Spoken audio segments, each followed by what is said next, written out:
नागपूर विभागात एकूण 26 बस आपल्या इथं नागपूरला आलेल्या आहेत आणि त्यापैकी 7 बसेसचं RTO रजिस्ट्रेशन झालेलं आहे आणि त्या बसेसचे नंबर आपल्याला मिळाले आहेत आणि नंबर मिळाल्यामुळे आपण त्या आज चालनात आणलेले आहेत. तर आज आम्ही सुरुवातीला 2 बसेसचं लोकार्पण केलं आहे सकाळी 11 ते 11:30च्या दरम्यान आणि त्या बसेस आपण इथून भंडारा ते लाखनी, नागपूर भंडारा लाखनी आणि काटोल ते जलालखेडा, म्हणजे इथून नागपूर काटोल जलालखेडा अशा बसेस सोडलेल्या आहेत. आणि जो रिस्पॉन्स पाहिला आम्ही, जे गाड्या आम्ही लावल्यानंतर त्या प्लॅटफॉर्म लावल्यानंतर रिस्पॉन्स अतिशय चांगला होता. प्रवाशांचा प्रतिसाद म्हणतो आपण तो अतिशय चांगला होता. गाडी 34 सीटर गाडी आहे आणि 34च्या 34 सीटर लगेच पॅक झाल्या.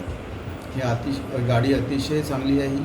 त्या सस्पेन्शन चांगलं आहे, आतमध्ये सेटिंग व्यवस्था चांगली आहे, आतमध्ये कॅमेरा आहे आणि फुली वातानुकूलित गाडी आहे. आणि या गाडीत प्रवाशांना मोबाईल चार्ज करण्यासाठी प्रत्येक सीटजवळ एक चार्जरसुद्धा देण्यात आलेला आहे. आणि ही मी तुम्हाला आधीच सांगितलं 34 सीटर गाडी आहे आणि हिची रेंज 180 ते 200 किलोमीटरपर्यंत आहे. म्हणून ती गाडी आपण एक साधारणतः जाणे आणि येणे म्हणजे जवळपास 90 किलोमीटर जाणे आणि 90 येणे अशा याच्यातच आपण ती पाठवू शकतो.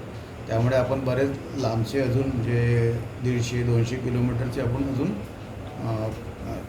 ते अजून आपण पाठवलेलं नाही, कारण गाड्या त्या लवकरच येणार आहेत. 12 मीटर गाड्या आहेत, त्या गाड्या लवकर आहेत. त्याची रेंज ही 300 किलोमीटरचं राहील. तर या गाड्या आहेत आम्ही आता प्रामुख्याने आता मी सांगितल्याप्रमाणे काटोल रोड आहे, सावनेर, रामटेक या रस्त्यावर आपण पाठवत आहोत. तसंच आता जशा या गाड्या RTO पासिंग झाल्यानंतर म्हणजे त्यांचं रजिस्ट्रेशन झाल्यानंतर नंबर मिळेल आम्हाला, त्याप्रमाणे गाड्या आपण वर्धा, हिंगणघाट अजून जे काही आहे आणि जिथं गर्दी प्रवासी गर्दी जास्त आहे आणि जिथं आम्ही कमी पडतो गाड्या देण्यात, तर या प्रकारे आम्ही सगळे रूटवर या गाड्या देण्याचा आमचा प्रयत्न राहील.